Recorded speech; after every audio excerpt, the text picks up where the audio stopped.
Okay, folks, we're going to kick things off. We still have some people registering here, but understanding everybody's got to get going and busy schedules, we'll kick things off. So, I'd like to start out by thanking you and welcoming you to our virtual labor relations forum.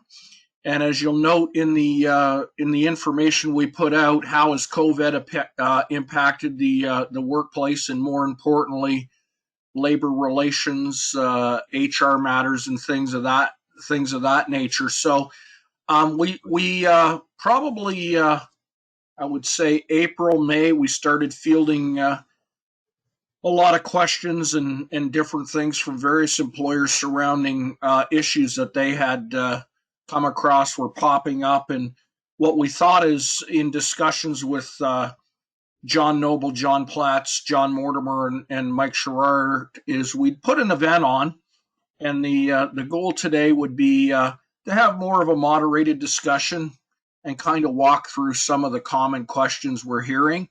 I will say this: if you do have questions along the way, please feel free to type them in the question box.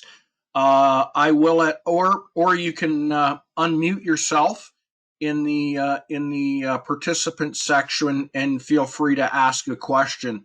Right now, from a housekeeping perspective, I do have everybody on mute, and the reason for that is, as we all understand, working from home or remotely, we've got all kinds of fun distractions, whether that be kids, cats, dogs, and things of that nature. So that is the reason for that, and again, you can submit your questions in through the question box, and I will read them aloud, or you can unmute yourself, and we will leave some time at the end for questions for the entire group to ask as we near the end of that.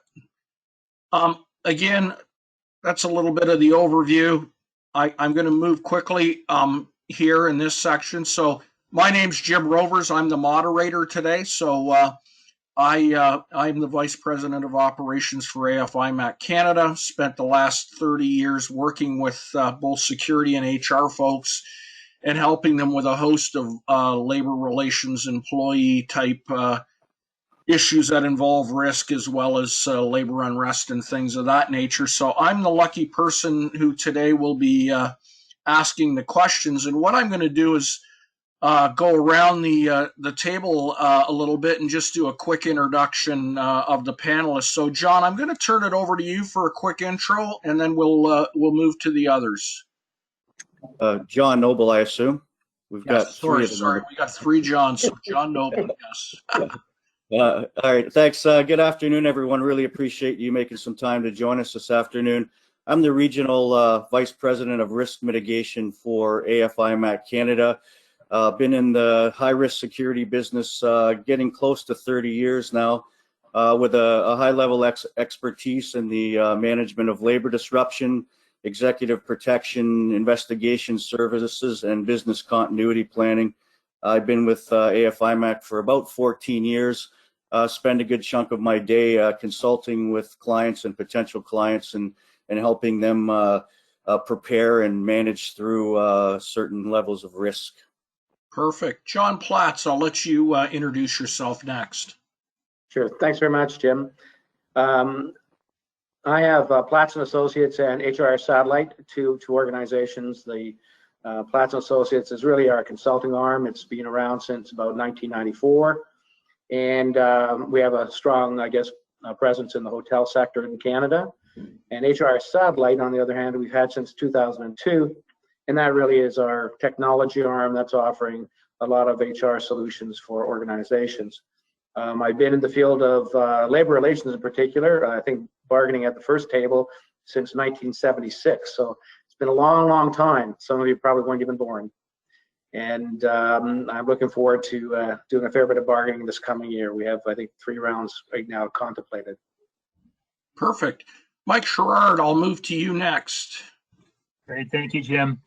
So I'm part of a labor and employment law firm on the management side, obviously. My name is Mike Sherrod. The firm will go into its 20th year in 2021. There are about 30 of us. We practice across the country. We work with local firms in all the provinces. But most importantly for today, we've had the pleasure of working with both AFIMAC and Platts and Associates. We've had a really good relationship with both of them, especially in their areas of expertise. Jim and John's team have helped us with respect to business continuity planning for our clients, managing through interruptions and a variety of other ancillary issues, but we've had great success with them. And then with John Platts' team as well, both when they've been able to take over bargaining for our clients and or we've been able to help them when things turn litigious. So we've had great relationships. They've continued through COVID as all of us have been counting on these relationships.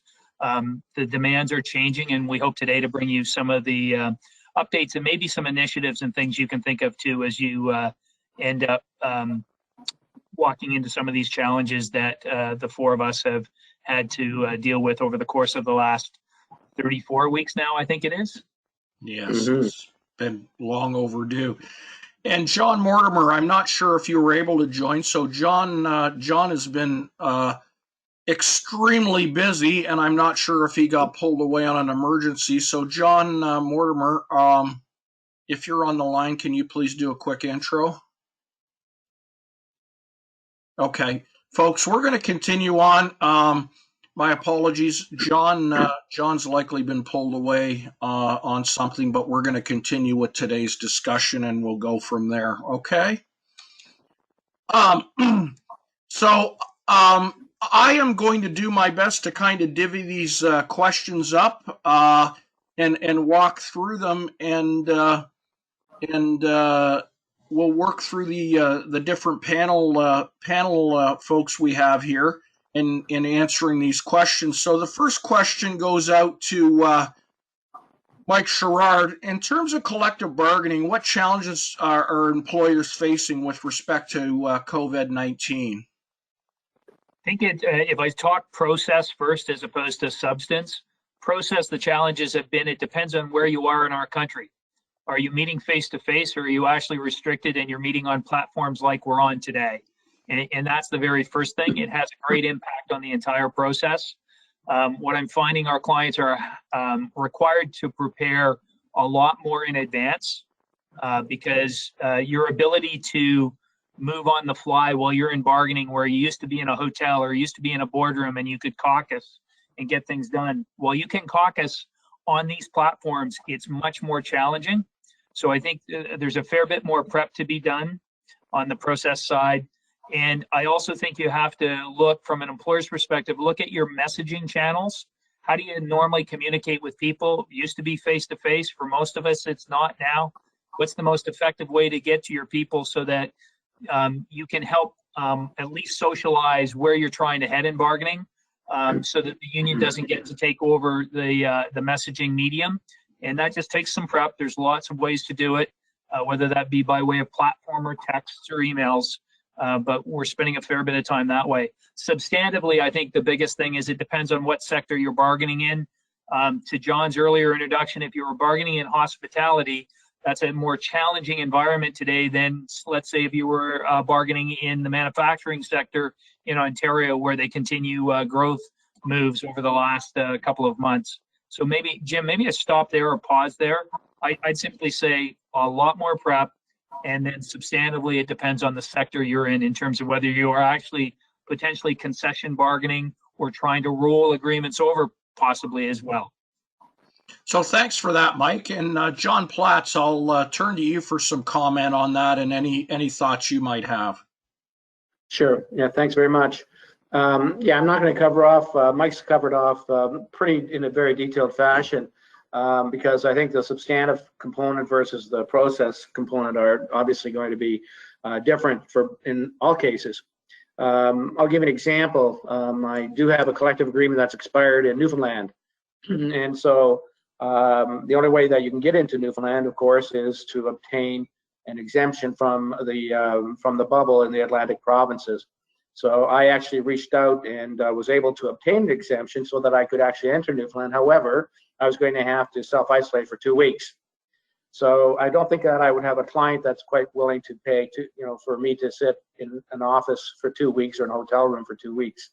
So without a doubt, we are having to rely very much on technology now, and we will in fact be bargaining next week. The question then becomes one of what platform are you going to be using? And certainly for the Newfoundland government, they will not allow conciliation officers to use Zoom as an example, and primarily because of the security issues. So we're now confronted with either go-to meetings, as we're doing right now, or alternatively Skype. But I do not find it, I'm not welcoming this whole process, because so much of the normal bargaining process is looking at body language. As you look at us speaking here, it's almost predictable. It's all very stationary, and it's really talking at people. In the bargaining, you really do interact. So I'm concerned about that particular component. We're going to have to address it, but I think it's going to be predominantly a one-way communication. So the process part of it, I do believe it's going to be a little bit more difficult. Pending bargaining in the prairie provinces, probably starting this summer, my expectation is that we will actually meet face-to-face. And then, of course, we're going to have to be going into whatever the social distancing arrangements are. Thank you, John. And I think a couple interesting points that were raised by both John and Mike is figure out what that platform is and get really comfortable with it. And I know we've had to do a bunch of things online on our end, both John Noble and I, and just knowing that platform inside and out. I will also say this, that some of the platforms have some really neat features within them now, so you can arrange for breakout groups, things of that nature. But my main message here would get very familiar, and also just a word of caution. Sometimes we're having conversations with our inside voices. Make sure those cameras are off, make sure those microphones are off, and certainly there's been enough circulated in the media. There was a CNN commentator, as well as there was also a very senior leader at a long-term care home that both inadvertently did some things that they wish they could pull back on, but that wasn't the case. So thank you for the answers there, guys.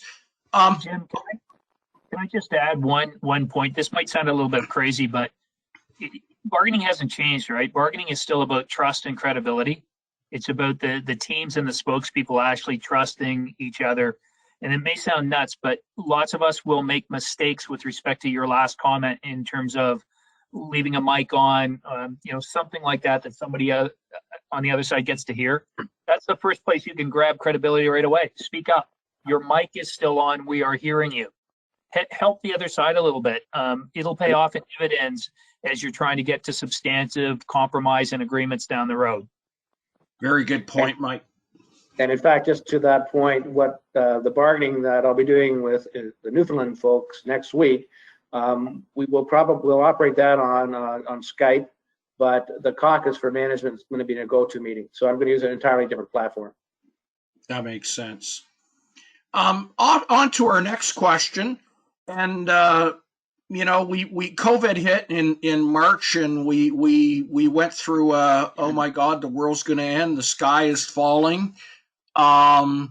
We've got some businesses that are doing good. We've got others that are in a real deep hole. I certainly can say from some of the information I pick up on Twitter and Facebook and some of the monitoring I'm doing, any employer seeking concessions really does take a public bashing. And it's a lot along the lines of how dare you do this in this most difficult time. And I think if we need a current example, the premier of the province in Alberta has made some cuts to health care, and that has really got the unions fired up. So in terms of employers seeking concessions, any pearls of wisdom, John Platts, in terms of the messaging or building that business case, or what are some of the skeletons in the closet people need to look out for? Yeah, this I think is going to be probably the most contentious thing that we have to contend with. One of the things that certainly I've already discovered, I think we've all discovered, is that collective agreements that have been negotiated to date really had never ever contemplated essentially falling off the cliff together at the same time as we did in March, and then having to resume operations in sort of a half-assed fashion going forward. And so where it's, you know, when we talk about layoff language as an example and recall, it was pretty easily predictable in terms of the normal course of doing business. But now we've got a situation, well, we're only going to call half of our workforce back. And furthermore, some are going to be working part-time hours. Well, that gets us into things such as, well, what does recall really mean? Is a recall back to the job you had? Or is a recall, in fact, to one shift a week? Is that a legitimate recall? Now, I would argue the latter is not a recall at all, and that one has to be very careful when you get into those kinds of conversations, particularly when you're just trying to apply an existing collective agreement. So what we are looking at is what is the substantive part of the collective agreement that we have to be dealing with. I mean, we can be dealing with the economic issue in terms of, okay, well, it's going to be a wage freeze for the year. That's easy stuff. But that's not giving the necessary relief from a control point of view and making the right decision as to who actually works. So it gets into the issue around classifications, seniority, layoff, recall, hours of work, part-time, full-time. So those conversations are going to be taking place at the bargaining table, where in the past, you really hadn't spent a lot of time on it. But everybody is now clamoring for their rights, the employees. And as an employer, we have to be really, really sure that when we give an hour of work to somebody, it's the right person at the right rate. Thank you, John. And Mike, I'll turn it over to you for any comments in terms of your thoughts and what you're seeing. I'll try to give you 4 areas to think about in concession bargaining. The first one is you're well advised as an employer to create leverage.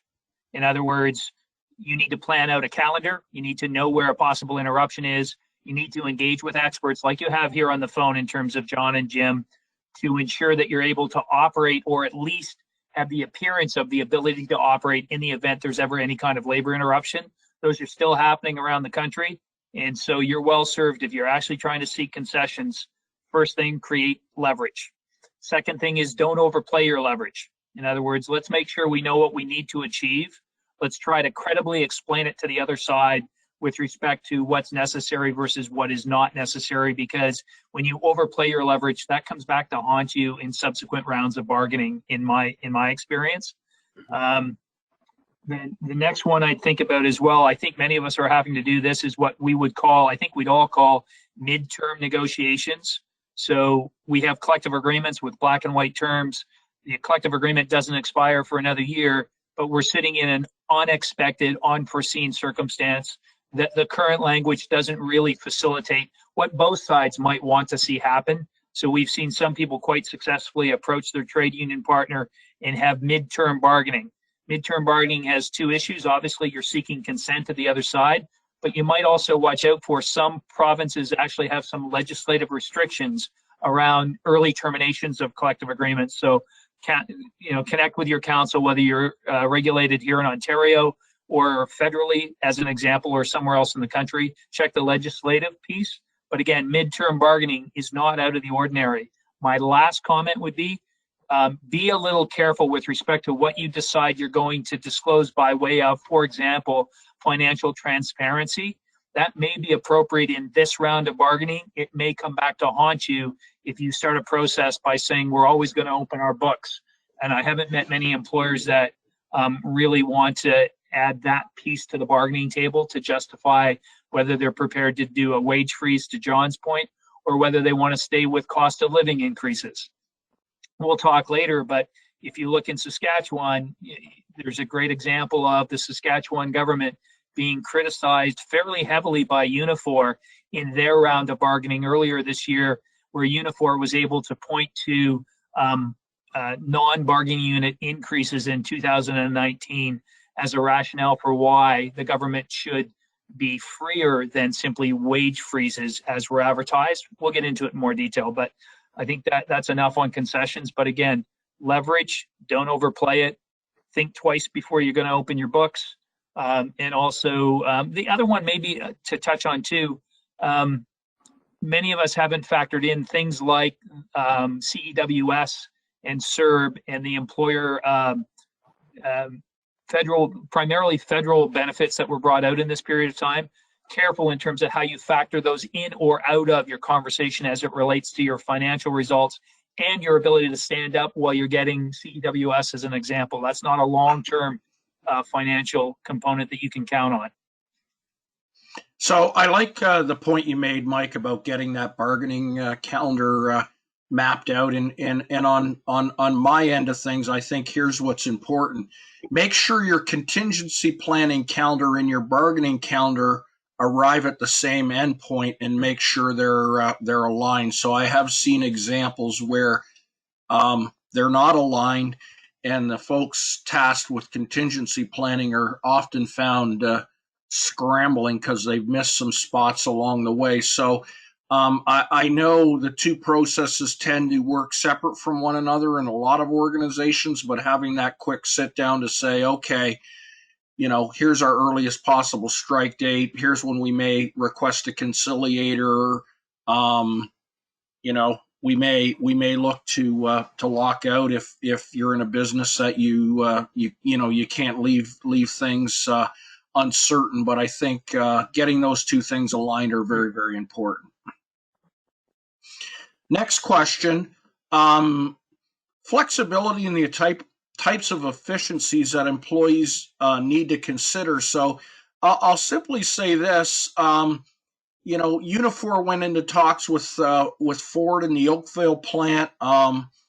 Mike talked a little bit about leverage. There was no car model slated to go into the Oakville plant, and it appears that Ford was able to achieve some flexibility and efficiency. So I'll start with you, Mike Sherrard. What are some of the efficiencies or flexibility that employers might be looking to get in these upcoming rounds of bargaining? I'll try to go through these sort of the top 4 or 5 points that I look for.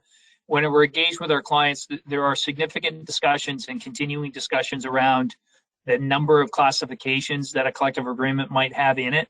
You'll see agreements with 50 classifications, which today probably doesn't match up with what the workplace needs. So I look for, is there a way to knock down silos where somebody's able to say, that's my job, don't touch it? We want less silos in the workplace in terms of an ability to get work done.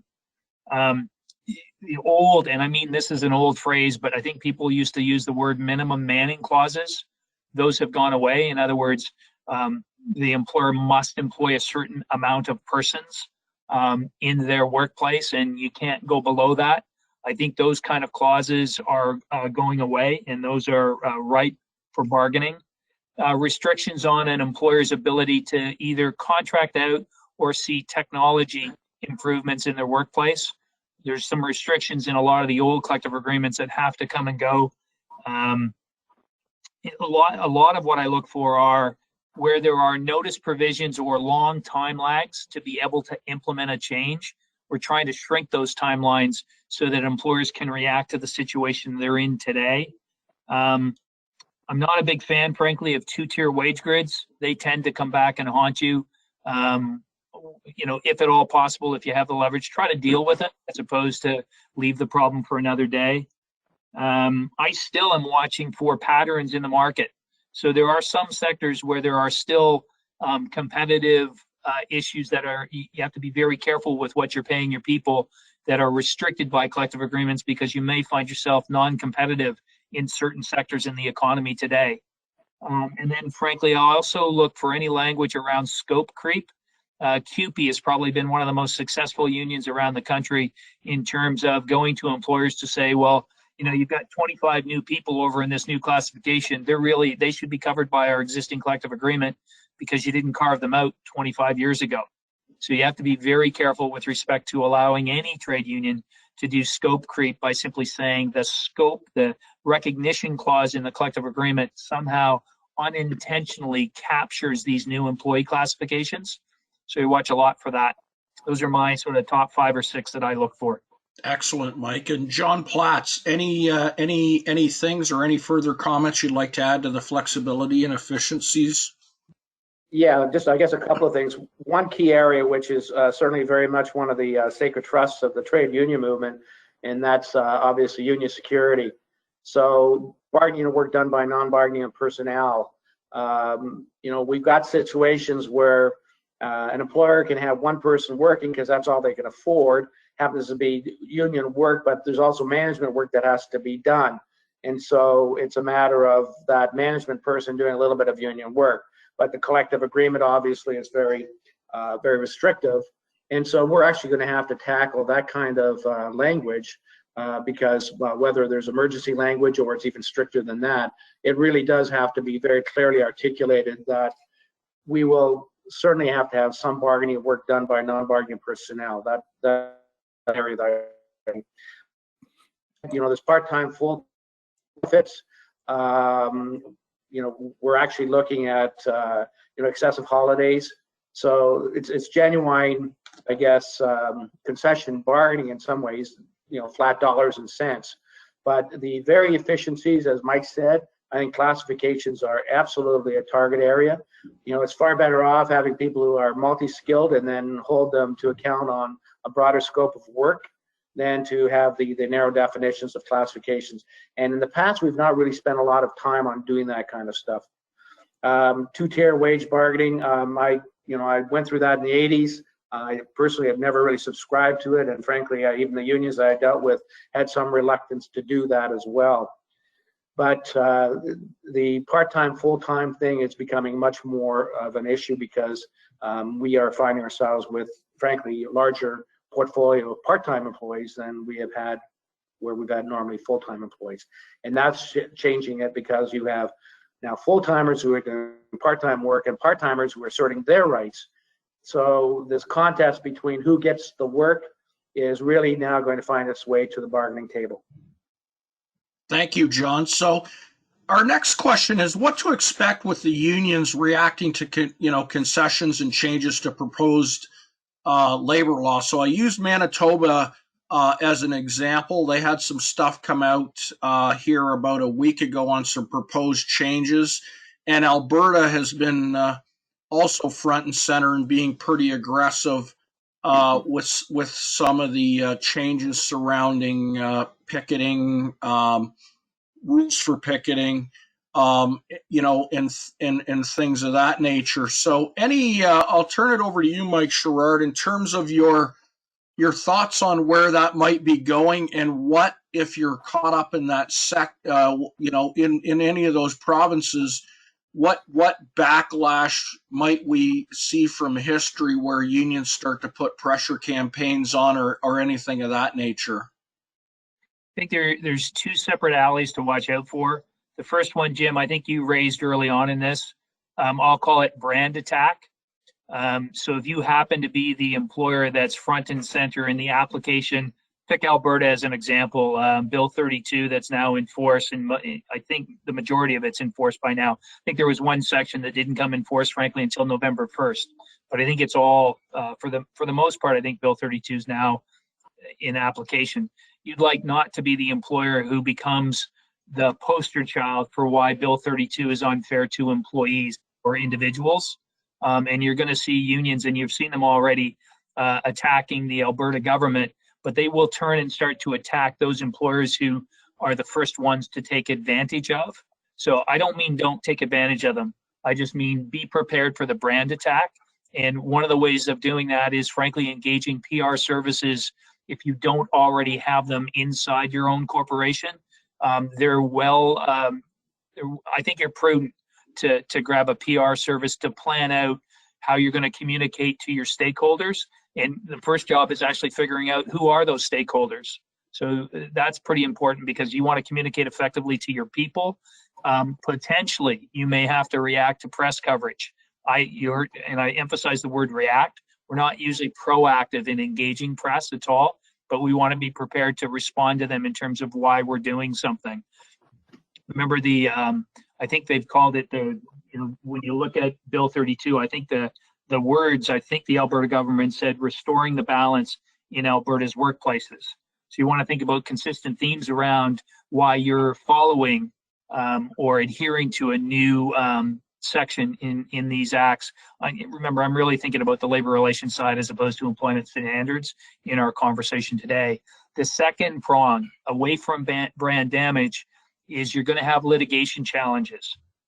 Most of the unions who have commented on Bill 32 and its application currently today are saying expect constitutional challenges with respect to much of what the Alberta government has tried to do on the labor relations side.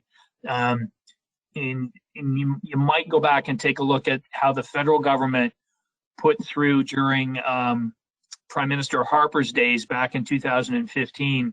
Some of what you're seeing in Alberta can see some roots back in 2015 with respect to what the federal government did around, for example, unions' transparency in spending, one section of Bill 32 to pay attention to. So again, I'd leave you simply with proactively work on your brand, be prepared to have good messaging to your people in terms of why you're doing something.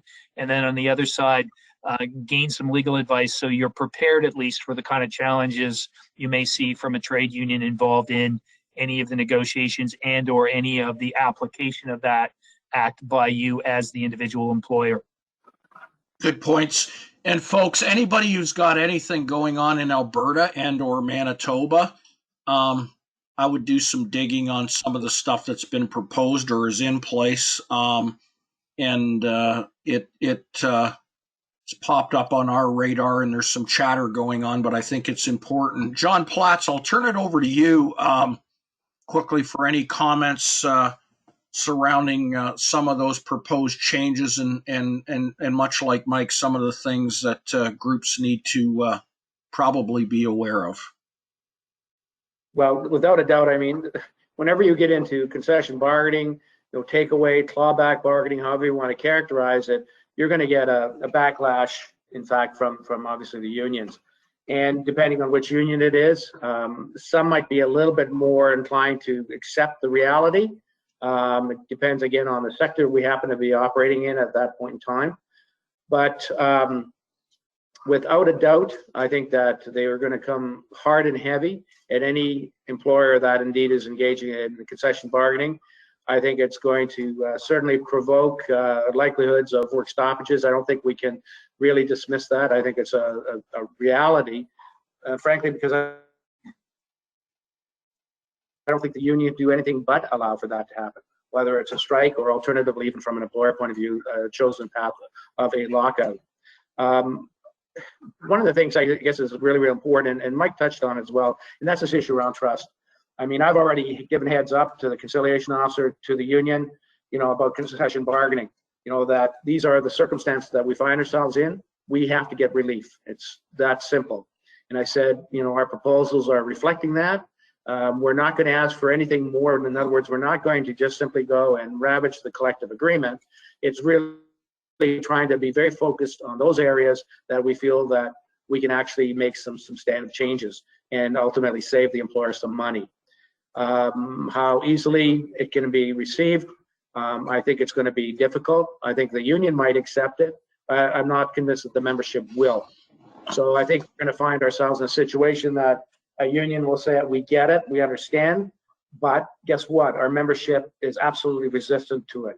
And it reminds me of consolidation in a couple of industries in bakeries and dairies in the 80s, where the union was fully understanding, but the memberships would not understand it. In fact, it resulted in plant closures simply because we could not get the types of concessions we needed then.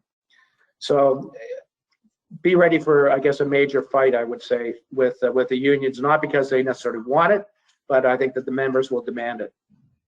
So thanks for that, John. And I think something important to point out at this point is I believe in Alberta they had 11,000 healthcare workers walk off the job earlier this week, and certainly in the monitoring that we do on our end in intelligence gathering, there's been some talk of we need a general strike in Alberta and things of that nature.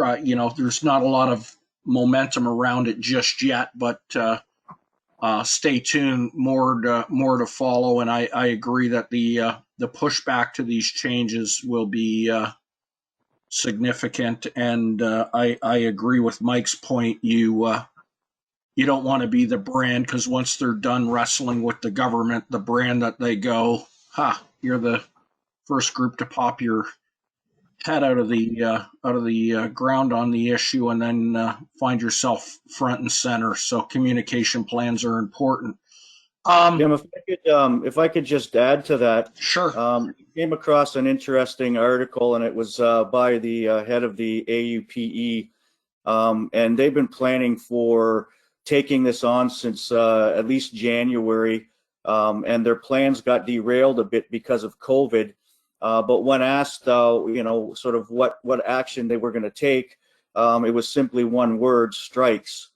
And I think with the wildcat strikes that we've seen in the healthcare this past couple of weeks, I think that's a good indication that they're getting a bit restless, and the timing's getting a little bit a little bit of impatience, and they don't want to have their right to actually disrupt labor. They want to be able to have some sort of impact during a labor disruption, and they're going to fight that tooth and nail for their right to do that. Very good point, John. In terms of current and future challenges with respect to virtual conciliation, I'll turn it over to you, Mike, and having probably gone through that process, what your general thoughts are, and what are some of the challenges? The first one, the analogy is back to bargaining that we've talked about earlier today, and that's making sure that your team, the other team, and now a third party, a conciliation officer, are all comfortable on some kind of platform. It usually means, to John Platz's comment earlier, it means you're having some preparatory conversations that probably are three-way, but it might be the two spokespersons, as an example, and the assigned conciliation officer. And again, it's very dependent upon your jurisdiction. I'm finding the federal is much slower than the provincial conciliation in terms of how quick it comes on. I'm also seeing some conciliation officers not interested in virtual and simply saying, let's do conference calls. All of them have some challenges, but remember that at least pick Ontario as an example. In Ontario, your conciliation officer doesn't have a lot of binding authority over the content of your bargaining. That person can, for example, be the person who actually issues a no board report at the request of either party, but they really don't have a stick or anything that can, frankly, require either party to agree or to compromise on something. So I think conciliation is just an extension of the collective bargaining process.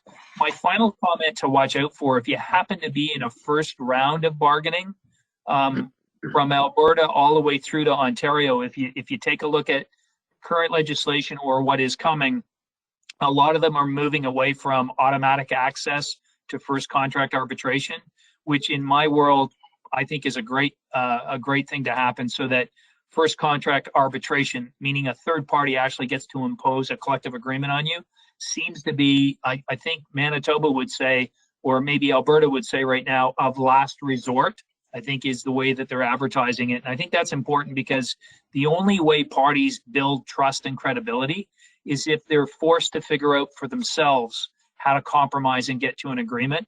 That's a very substantial piece that doesn't sound like much, but it's huge when it comes to actually living under the collective agreement, which is where you're headed after your first round of bargaining.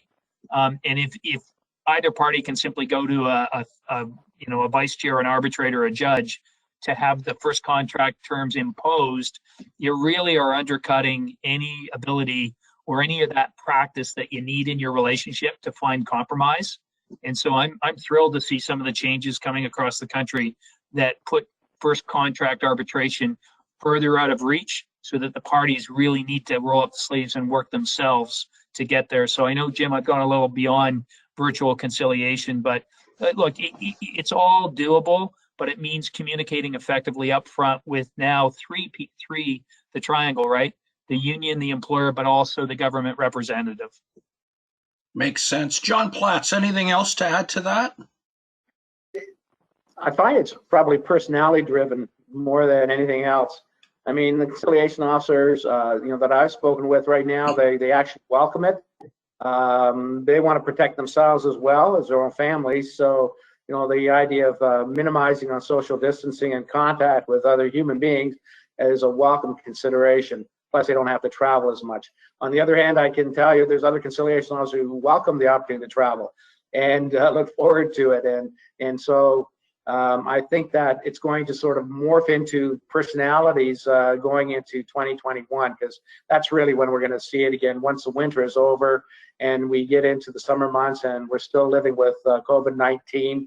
It has not been arrested yet.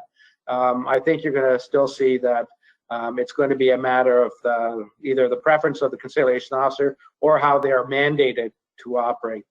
But I certainly, for one, would I would not at all be comfortable with teleconference. Expectation virtual. I want to at least see about how a person's reacting. A teleconference, I don't find it has a place at all in the process, and I will do everything I can to resist that. Hey, John's comments worth just touching on a slightly different point, just to run off of it, Jim. Sure. John wants to watch body language. We all do. It's amazing how people forget when they're on Zoom or GoTo or any other platform, how they give away what they're feeling. So there needs to be a little bit of coaching with our own teams with respect to, you got to watch your body language, and you don't want to be sitting there like this, and you don't want to be emotionally reacting. You need to remind your teams. Critical, absolutely critical. Very good point. And to sort of move away from what we're talking about, but I'll throw it in there now. A lot of employers are forced to do workplace investigations now virtually. And again, just to add to what Mike said, picking up on those body languages, those clues, huffing, puffing, rolling eyes, crossing arms, they're still all signs. So I think we're adapting in all areas.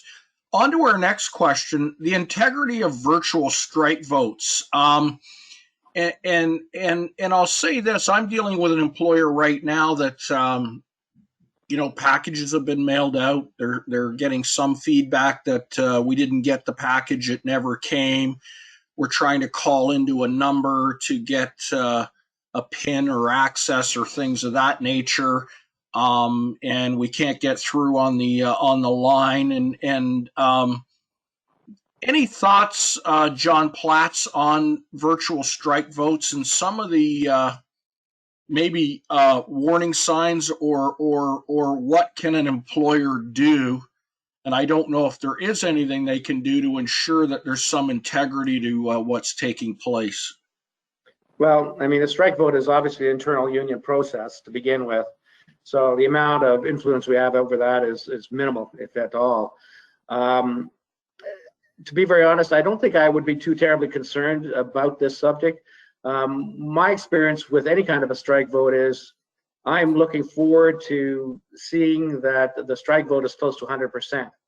Now, that may sound counterintuitive to the whole world of industrial relations, but when I see a vote that, say, gives 60% mandate or a strike vote, that causes me concern, because there's a rift then that in the membership itself that may be reflected at the bargaining table.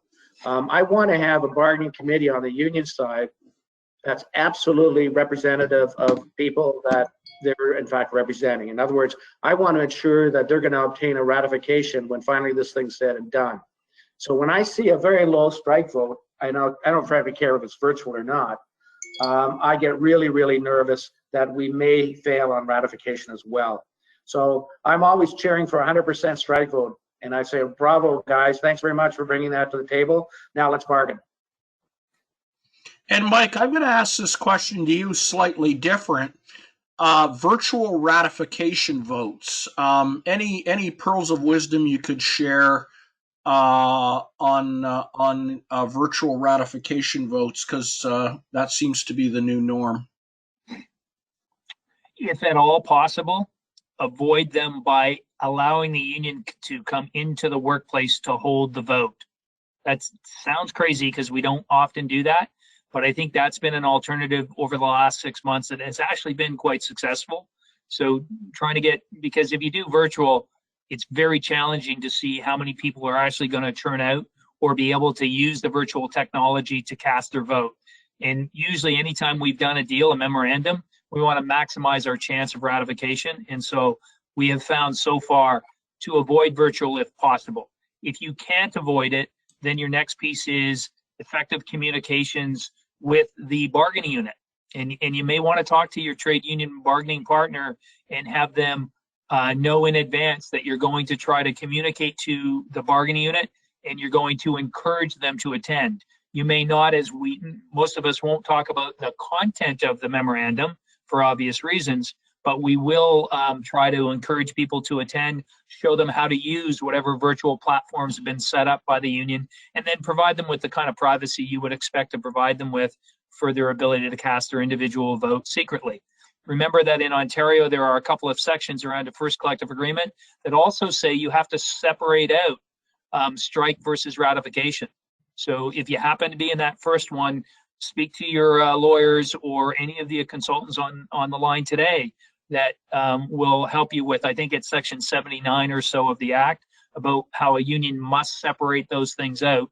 And I'm a little bit like John's initial comment. It is the union's business. So when it comes to a strike vote, I usually plan for the union to get their strike vote as opposed to spend a ton of energy trying to thwart that. Thank you, Mike. Moving along here, union organizing efforts, and again, I'll turn it over to you, John Platts, for comment on what you're seeing out there in terms of organizing. I think we've seen a lot about health and safety, pandemic pay, things of that nature. Is there any information you could shed on organizing efforts? I think it's again largely dependent upon the unions.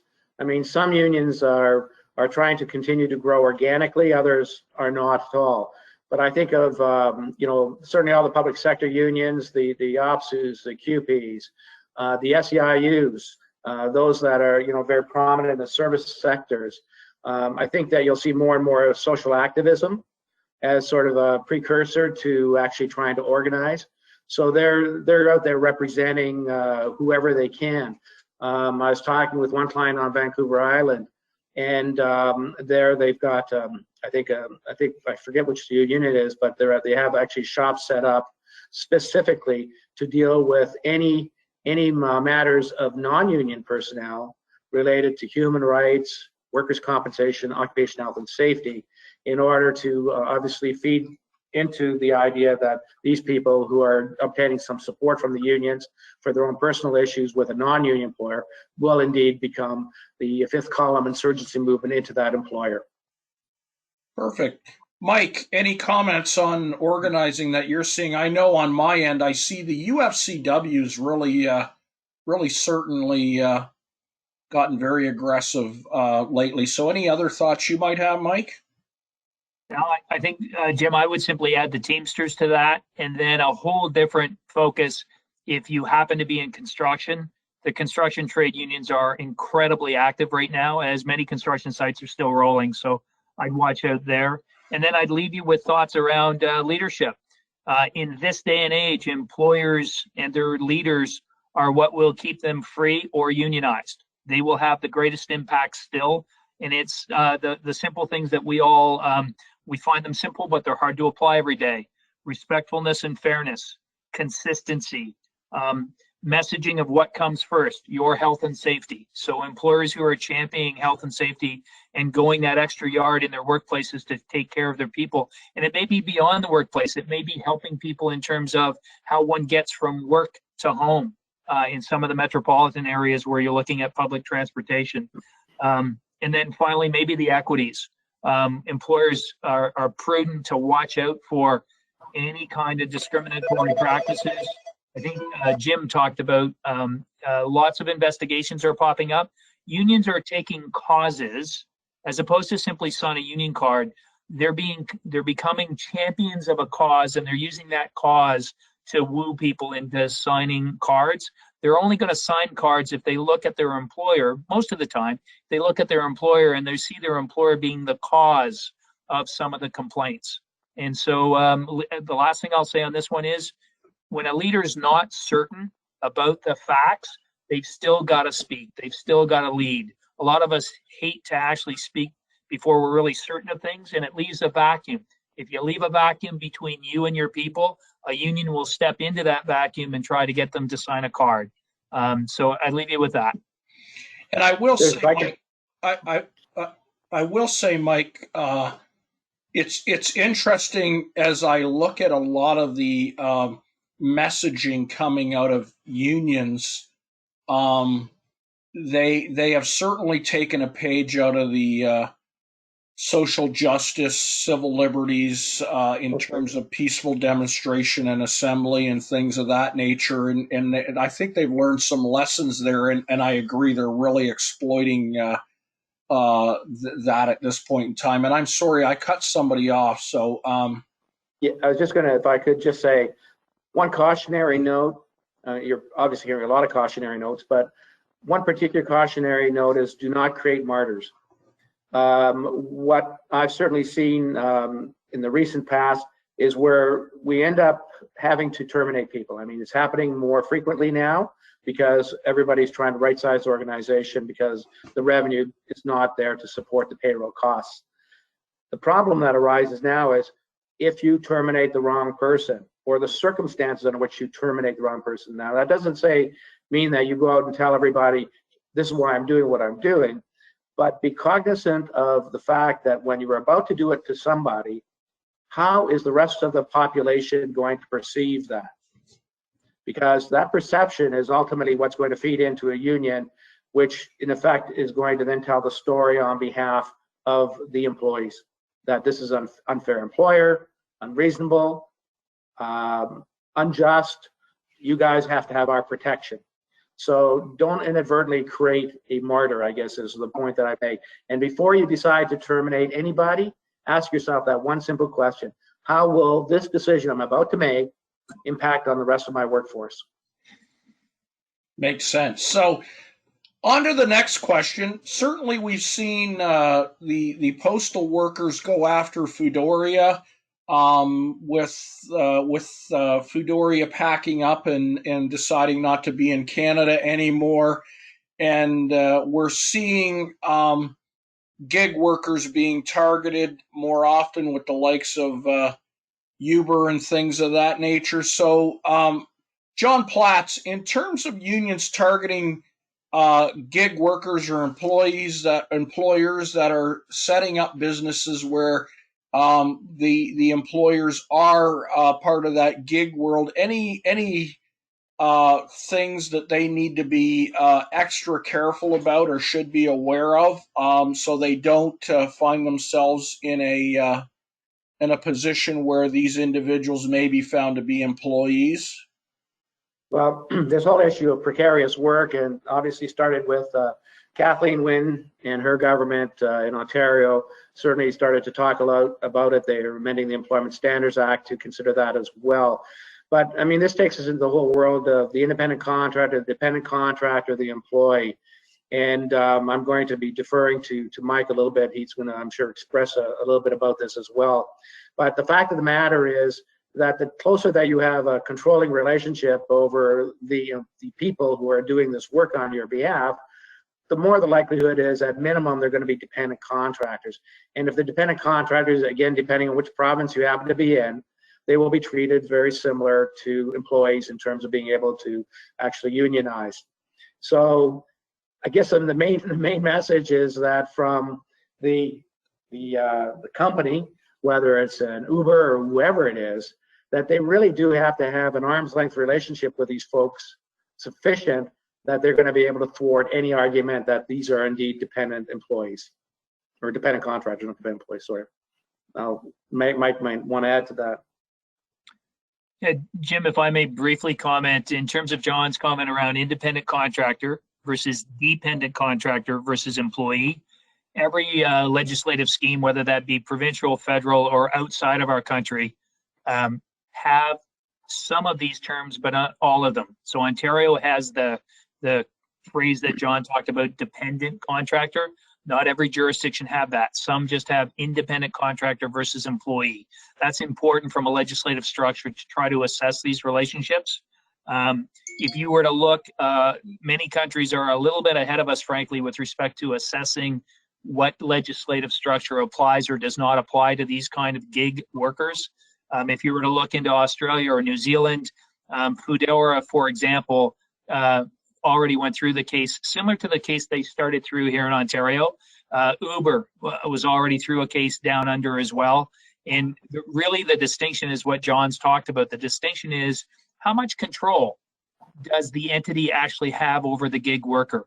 So Foodora, their challenge, I think, frankly, was they actually had schedules of work and when people were required to work. And that's dramatically different than a lot of the gig economy, where the gig worker actually has significant choice and flexibility with respect to when they work and don't work. So I say to all governments, beware. Right now, a lot of those gig workers have absolutely chosen for themselves that area to work in because they want, quote, the flexibility. They want the benefits of being, quote unquote, self-employed, whether that be the tax benefits, frankly, that apply that way, or frankly, the autonomy. And I think governments have to really think long and hard before they step into that, like what we've seen in California most recently in terms of the legislation around, I think they refer to it as an ABC test. So long-winded, I guess, but I would simply say the gig economy is a target for trade unions. If you look, you have to look at each of these relationships and understand how much control or lack of control is there in the system that the gig worker is working in, as a simple way to look at it. If the entity that's engaging them or providing through a platform the opportunity to make some money has no control, they simply say, work whenever you want, that's not something that should fall under either the dependent contractor or employee side. That's exactly an independent contractor that our current structure is set up for. Again, though, cautionary note, depends on what province you're in or what country you're in, if you happen to be having employees versus independent contracts in other parts of the globe. Thank you, and I Mike. think if I could just add to one thing, from a union point of view, it's pretty sexy stuff because they get a lot of branding through the press as a result of them making these efforts and having these efforts to try to organize. So the press picks up on this, and if nothing else, they can demonstrate to their own membership and frankly other prospective opportunities that these guys are busy organizing. So they're actually getting some pretty cheap marketing, the unions themselves, even though they may not necessarily be successful, as we saw in Ontario with Finero, in keeping the opportunity alive. Makes sense. With respect to union avoidance and the next point, certainly we've seen some large Fortune 500 companies post some job ads seeking individuals that can assist them with union avoidance and things of that nature. So the question, Mike Sherrard, for you is Canada moving more in a direction like we typically see in the U.S., or have these sort of been one-off oops blips that the unions have seized on? And what's your thoughts around that? I think that's more south of the border than a consistent trend in Canada. I would say I see the federal government, when we look at all of its legislative agenda over the course of the last 2 or 3 years, I think it's more moving centered or more in favor of union rights. What I see more popular in most workplaces in our country is a pro-employee choice to the conversation. So rather than being anti-union or hiring people who are experts in avoiding a union, I'm seeing companies in Canada be quite successful with, we simply want to make sure our employees make informed decisions. And we're going to do everything we can to give our employees as many facts as they want. We, the employer, will be the source of that information. And again, you only get to be that source if you're trusted and credible and you're timely in the provision of that advice. But most Canadian employers have been quite successful with pro-employee choice as their messaging. Makes sense. John Platts, any thoughts on that? Yeah, I guess the most simple approach that I normally advocate for is behave as if you had a union, so that you actually really put in all sorts of processes. So as an example, if you know that you're going to get a grievance procedure through the collective bargaining process, then why don't you have a similar, at least a complaint process? You don't have to have it formalized to the same extent as a grievance procedure, but some mechanism there that if people do feel that they have somehow been unjustly treated, they don't have to go and seek out their statutory rights, but in fact, the employer has already undertaken to provide them with a platform that at least they can get their matter heard by somebody. So some formal structure, not to the level that it's going to find its way into arbitration or anything like that, but nevertheless something where they actually have the opportunity of being heard if they indeed perceive that they've been unjustly treated. And I would prefer that than somebody filing a harassment complaint, as an example, which has got all sorts of legal obligations associated with it. So that would be certainly the most significant thing from a union avoidance perspective. And I think certainly that indeed is not even so much union avoidance as much as it's really pro-employee relations, pro-employee, as what Mike was talking about. Very good points. I'm going to bundle these next two questions together, 10 and 11, and talk about strikes and lockouts and the increase we're seeing in aggressive picketing. And I'm going to turn that over to John Noble at this point in time. And John, I know you spend a lot of time with clients. You work on a lot of these high-profile projects. What are you seeing out there in terms of changes to what used to be traditional picketing, and what are some of the tactics we're seeing at this point in time? Yeah, thanks, Jim. One of the things, and I get asked this quite a bit recently. We went months without any negotiations going on, anybody out there picketing. But I think the one thing that's important to know is that strikes are again occurring. People are again on the picket lines, and I think what we're seeing is a level of aggression on the picket line that we haven't seen in many years. And I think, Jim, you can back me up on this because you've been in the business as long, probably a bit longer than me. Is the last time that we went through a similar sort of economic crisis or something, reasonable to this nature, is when it ended. We found that that there was a record number of labor disruptions that occurred. Not just from experience, but we have the stats that can back that up. So my word is always to clients that I'm meeting with is it's really important, maybe even more important now, to be prepared for potential labor disruption. We've got things to deal with now, such as health and safety measures. You can't just pack 60 people or 40 people on a bus and bring them across picket lines now. There's precautions, there's logistics that's involved in it. And I think with a lot of people that are working from home, there's maybe less of an impact for picketing at sites. So what we're seeing now is a lot more picketing with sort of within the media, digital picketing, brand shaming, that sort of thing. I find that picket lines tend to be expanding beyond the place of business to suppliers and things of that nature. But I think it's important to realize that the strikes are happening, they're occurring, and as I said, it's more important than ever probably to be prepared for these type of things. And I think with the amount of bargaining that was put on hold, I'm meeting with clients now that I met with last January that are now just starting to get to the bargaining table. So when you start to see that backlog of negotiations and the circumstances have changed so much since the first time they sat down in January, you've got food service businesses that were given sort of, for lack of a better term, additional money for working in high hazard situations. That's come to an end, but unions are striving for that to be the norm. And I think that there's added tension and things that are going to spur on more disruption as we move forward through this and get to the tail end of it over the next year and a half. Sounds good. And John, one more thing I'd like to add, and then we'll move to the next question. We've seen instances, and even as recently as this past week, where unions are, renting U-Haul trucks, renting temporary fencing, and just showing up and, and erecting that fence, whether it be on the primary or secondary property. Are you seeing some of the same things out there in the folks you're working with?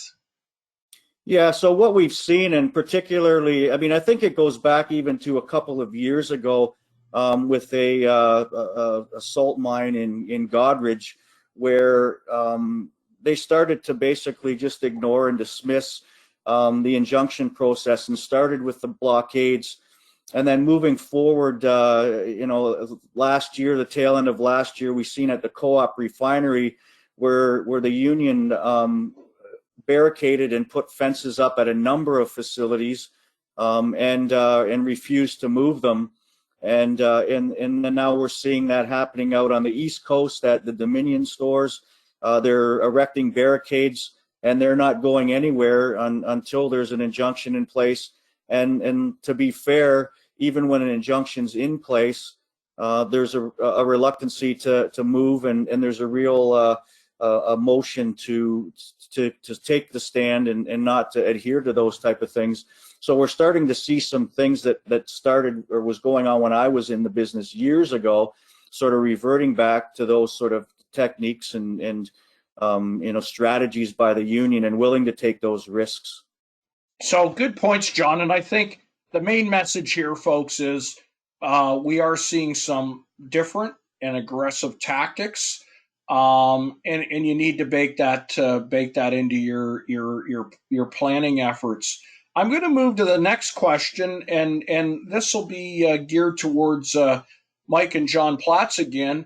Employers have sort of relied on getting court injunctions, and we are in fact seeing where injunctions are being ignored. So I think it's a reflection of society. The rule of law is maybe disintegrated a little bit, but we've got examples where the unions are quite happy to get those contempt of court charges, and I won't say happy, but they're certainly. If you look at the example of the co-op refinery, I believe Unifor got in all total about $350,000 in contempt charges, and there was two separate contempt issues there.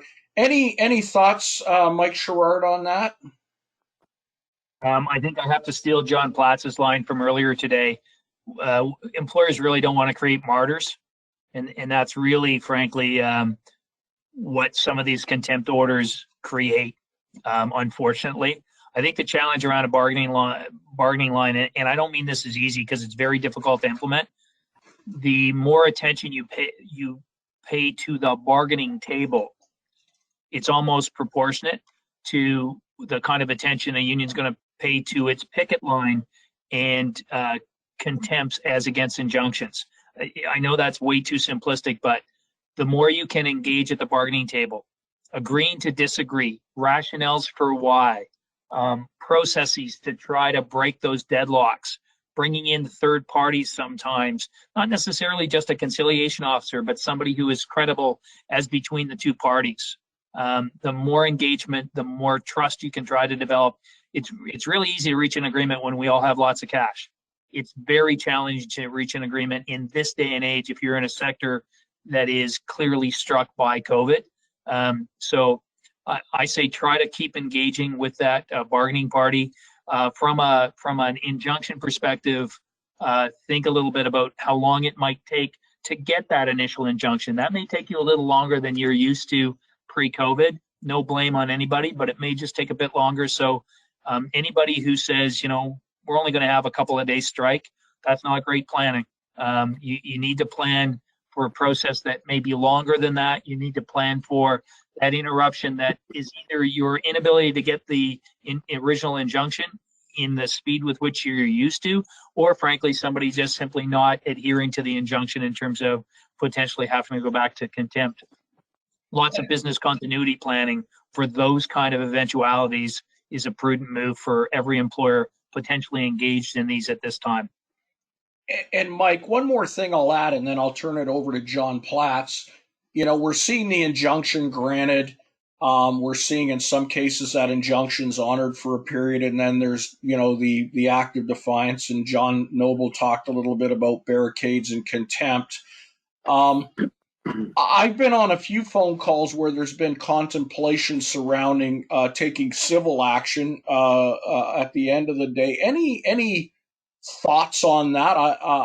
Because that seems to be coming up in instances where the employer is certainly sitting back saying, "Listen, I think I've done all the right things. I've tried to do these things, but my losses are mounting, and there doesn't seem to be any remedy." Yeah, Jim, if you're asking me, I frankly haven't seen a lot of success. That doesn't mean it doesn't get assessed, but I haven't seen significant success in terms of that civil remedy. And sometimes you may be falling toward, you may need to, but you may be falling toward creating a martyr in terms of who you might or might not go after. And I don't want to dissuade people of looking at it. I think it's context specific. You have to look at the context you're in and get specific legal advice around that area, because the last thing you want to do is start a civil action with no real hope of an outcome that benefits your overall purpose. So I simply say, I'm not saying don't do it, but really think a little bit and get some advice and consult about whether you take that step or not. Yeah, so I agree, Mike. Just avoid any knee-jerk sort of, I want my $5 million back type thing, and I agree. I think the fact of the matter is, the issue is going to have to be resolved at the bargaining table at some point in time. We cannot simply eliminate that process. We cannot expect the courts to do the job for us. So the more that we actually use baseball bats, legal baseball bats, in order to impact on the union and somehow get them to somehow bow down, I think that you're going to have even that much more pushback from them. And I think inadvertently, we may actually cause ourselves more problems, more grief, than if in fact we did not take quite that kind of legal action, but again, always brought it back to the bargaining table or brought it back to the third party. I mean, the third party by this point in time, as you know, is going to be a very prominent person in terms of ultimately resolving and helping the parties resolve their dispute. I, for one, am always reluctant to see having to go that route in terms of seeking out injunctions. Okay. Go ahead, John Noble. So, yeah, I was just going to jump in there, and I think that's sort of excellent points. One thing that I've always sat down with clients and sort of reinforced is that exact same point. Everything is going to get settled at that boardroom table, and as an employer, I think the most important thing for you to do is be able to manage what goes on during that labor disruption in the safest manner possible, protect your brand and image within the media and within the industry itself, and allow yourself to be able to put as much pressure as you possibly can, through and to service your customers and service as much of your business as you possibly can. But at the end of the day, it's going to be settled there. You want everyone to go home safely, and you want to be able to exercise your legal rights to operate at the capacity. I used to have on my business card, business as usual, but business as usual during a labor disruption. Critical planning and realizing those expectations, I think, is the best way to move into something like that. Okay, and I'm going to skip over the next ones in terms of ignoring court injunctions, because I think we covered it off in the previous two questions. I would only, for those on the call, just alert you to the fact that I have a lot of employers get that injunction, and there's this big sigh of relief, like they've somehow the strike is over and they've won, and I think it is only it's certainly a step in the process, and there's a lot to go on, but you want to build into your plans that your injunction or court order could indeed be ignored, and you may have to come up with some contingencies to work around that. The next point here, as part of court injunctions, we have to be able to identify individuals, and certainly earlier this year I was involved in a dispute, and what was interesting was we had a lot of individuals not wearing masks, and however, when they elected to do something that was a little bit over the top, they moved to wearing masks, and Mike Sherrard, any thoughts? Because we've always sort of in the past looked at and said this individual has been identified as, and now we've got the ball cap and the mask on. Is there any workarounds for that when it comes to injunctions? I think that one's very challenging, out of context in terms of where we're at today. If you go back to the Valet Inco interruption, it's got to be 3, 4, maybe even 5 years ago now. There were some court comments about balaclavas and directions that they ought not to be worn. I think that's very challenging in front of a judge today, where public health in wherever that interruption may be occurring may actually have guidance out about the requirement, frankly, to wear a mask when you can't distance. So I don't have a magic bullet for that one at all. I think health and safety, to the point John's making as well, frankly, in his last, I really count on the efforts that have been made by, for example, Jim and John, your organization, in terms of keeping people safe at a picket line. Right, you've got great success at that. So it's not just planning; it's actually when that interruption's going on, keeping the peace, for lack of a better way of putting it, or at least dousing out the emotions that are on a picket line when people interact with someone who might want to cross it. Every company that gets engaged in these is really focused on how do we keep our people best safe, and trying to get any kind of a court order that says nobody can wear masks. I think that's a very challenging road to go. Subject to which context you're in. You might be in a geography where you're in the Atlantics, and in the Atlantics, they've done a very good job with respect to seeing very few cases of COVID, depending upon where you're at. But again, your local public health piece is going to get in the way of trying to get an order out of a court that might say don't wear masks. I think that one's really tough. Makes sense. Jim, I know that in a some occasions where we've helped sort of Mike and his folks on the injunction side of things, nowadays everybody's utilizing social media. They're posting pictures, selfies of themselves and that sort of thing. They're getting in cars. So I think doing the due diligence on the evidence gathering is a big piece that's quite helpful for Mike and his team. It does help in the identification, but I think that's an important piece not to exclude in your picket line management and in your planning side of things, utilizing the tools that are available now for the social media surveillance and that sort of thing. So, John, very good point, and we are seeing a ton of stuff being posted on social media. Again, no masks on, even comments I've seen. Hey, it's Brother Fred and Brother Billy, and here we are today, and we're not letting anything in or out. So those screen captures and being able to identify some of those people on social media becomes useful at the end of the day. Moving to the next question, so we stay on track in terms of time. John, if we look at Alberta, they're looking to put some restrictions around picketing and how that's done, and I know you've been at this for a really long time, and anytime I hear the words restricted in picketing, what do the union is going to take that and they're going to adapt. So what do you think that they may look at doing? We've seen some examples where we've had people hop in cars and they'll mobile picket or surround a building, and we're seeing some different things. So any thoughts on what employers might need to get their head around as some of these restrictions come into place and we go, oh, I think we're winning? How might that shift the ground? Yeah, so I mean, I've got well over 150,000 plus hours just in the field, so I always like to see, think I've seen just about everything there is to see. They get creative. They'll it could be a picketer driving by and pretend their car breaks down and it blocks the entrance. They're allowed to convey information, so they'll line up 50 long and each cross the street one at a time.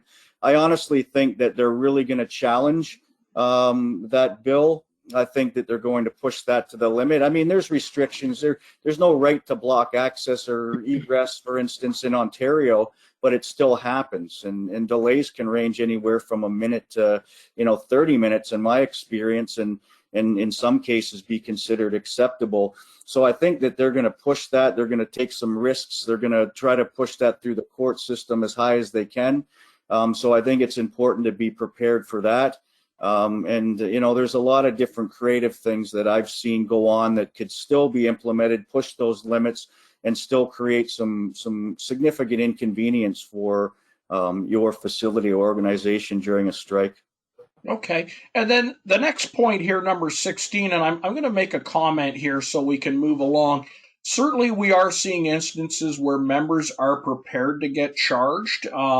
And in Saskatchewan, we did see that, where I think there was 14 individuals charged. But more importantly, we are also seeing the union become fairly aggressive with police forces.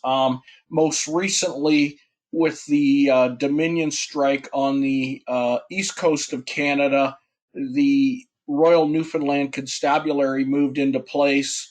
And basically ordered the pickets to move, or they would be arrested. And we're seeing a lawsuit being filed by the union against police forces. So I think, folks, police have, for the most part, tried to remain neutral, tried to not get engaged, but we are seeing examples where they are getting engaged. And certainly they're facing some legal action around what the union is viewing as peaceful picketing. They have a right to do that. The employer might see that differently, but something to get your head around. Any comments from anybody on the panel around that tactic of going after the police forces, or no further comment warranted? Well, I'll just jump in for a sec, Jim. I know that what we've seen with the co-op refinery and the level of involvement in the police was kind of unprecedented. And I don't know if you'll ever sort of see that again in some time, whether there was some political motivation there or not, or the fact that the oil industry was so critical to the province, or what the case was. But there they had, 4 individuals charged with assault, I think 13 with mischief, and then they've got additional charges just filed a month or so ago for obstruction charges.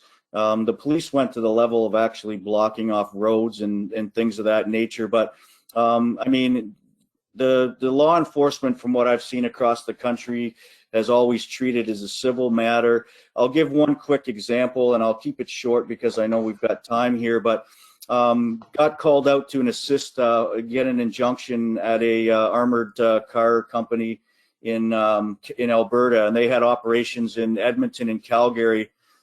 So they were an injunction did get issued. Calgary police, I met with the sergeant, and he said, well, this is not considered a roadway. So I showed him in the Highway Traffic Act that indeed in Calgary, Alberta, that the driveway was actually considered. He said, yeah, you're right, we have to enforce that. We'll be here tomorrow. Anyone that's in defiance of that court order will arrest. That exact same court order was issued in Edmonton, and the Edmonton police wouldn't touch it and just allowed the activity to continue. So that's just kind of a real life example of the challenges that you might have, in expecting police to assist in those type of matters. If I could make 2 points, if I could, Jim. Sure. I think the one point, and this is where I think AFIMAC plays a very prominent role. This issue around contingency planning, this business continuity plan, we should not be surprised by what a union may or may not do. So we have to understand who the union is, which union it is. They all have their own peculiar tactics that they might want to employ. Some are going to be pushing the envelope much more than others. So none of this should come as a surprise to us, first of all. And if we do some really, really good contingency planning. Second piece is certainly my experience when it comes to police forces, as a general principle, they're going to remain as neutral as they possibly can. They don't want to be involved. They would like to distance themselves as much as they possibly can. So if we somehow believe that they're going to be there to save us as the employer, I wouldn't necessarily be counting on it as a general rule. Very, very good points. Very good points, John. Mike Sherrard, I'm going to direct this one to you. We're down to the last two questions, and I probably hear this about 20 times a month. How long does it take to get a court injunction? And I know the answer to that is depends, but any pearls of wisdom there? Because we often find employers at the end of the day, day one of the strike, they've been delayed for a couple hours getting in, and their hair's on fire, and they're on the line to us about the evidence, and they're on the line to legal saying, I need this injunction and I need it now. So any general guidelines, thoughts, or info you'd like to share on that point? I think I'd go back. Let me connect back to John Platz's comments, first of all. If you do your contingency planning correctly and you engage with experts like, Messrs. Noble and Rovers, I mean, one of the issues they'll tell you about is you're not likely going after an injunction after the first day. There's gonna have to be some extremely egregious evidence gathered in that first day before anybody actually is successful. So usually in your planning, even if you get a blockade on the first day, we're looking to gather evidence over more than that first day. So first and foremost, planning for a longer inability to actually cross that boundary than you might otherwise think, and that's engaging with professionals like AFIMAC to think that out first. So that's the first thing. The second thing is realistic assessment of the evidence and what the court in the context you're in is likely to do with the interruption. Jim, your comment about an employer having their hair on fire, no question at all, there will be pressure to get an injunction quickly because the person with the hair on fire is probably being pressured, from his overall parent company saying, why aren't we operating? So you have to have some semblance for what's going on there. Just hook back to the police comment as well. I think parties have been very successful with policing if they've engaged with the police department beforehand. So in the old days, we had labor liaison officers that we would have reputations with and trust and credibility with. And I think parties are well served to still engage in those processes because you'll get a sense. If you were in Ontario and you were looking at what York was going to do versus Peel, you might get different outcomes, but you might as well know that up front in your planning process. I agree. Last question, and I'm going to turn this over to Mr. Platz here, and then we'll wrap things up here today. John, I know you do a lot of work in the hospitality space and some of the other service industries. And what are some of the things management are considering to keep operations viable as we work our way through COVID? That's a tough question to answer. I mean, quite frankly, it's a matter of them actually being able to forecast as best as they can, especially in the hospitality industry, forecasting what do they see their business looking like. So as an example, in the hotel sector, I think it's safe to say that as well as they've actually done on average daily rates, their ADRs, they've actually done not too bad even during COVID-19. However, if you look at the RevPAR, because your occupancy is way, way down, obviously it's looking really, really poor. So the bottom line is they're not going to be seeing any kind of positive results to where they were in 2019, probably not until 2024. That's a long horizon, which basically means that they're going to have to be looking at everything and anything they can with regards to their payroll costs. I mean, that is our largest cost center as a general rule in any industry for that matter. And certainly in hospitality, restaurants, if you look at labor costs, 50%, 60%, one has to start taking a look at the per unit cost. What can we do? What can we afford to do? If you need the hours to get people working, you may not have the same rate. And when I say rate, I'm talking fully loaded in there. It may take us into the conversation around breaks. I'm having that with one particular client right now. Coffee breaks, good example. Paid coffee breaks. There's no statutory obligation anywhere in Canada for paid coffee breaks. There's a half-hour unpaid break that certainly is prevalent in every jurisdiction, but coffee breaks aren't. Now, they're talking about, well, we might get our productivity up by not having 2 15-minute breaks. It might be only 1 15-minute break. So these start to become the considerations or the benefits, basically. Can we afford to have the number of benefits available that we've had in the past? So the bottom line is they're actually having to look at their forecasting, trying to improve on their forecasting as best as they possibly can, and then take a look at the payroll load and have to be creative around how they're going to be able to control it so that at least they've got some positive cash flow. I mean, cash flow is king during this period of time. So thanks, John, for that, and sorry for giving you such a loaded question to wrap things up. And I think the key takeaway here is everything is on the table. You're going to have to think outside the box, and obviously you're going to need your union partners along the way to work with you on some of these issues to achieve what you need to achieve. So that being said, folks, we're up against time here. Anybody who has a question that would like to turn their mic on, please do so. So I'll sit patiently for any questions.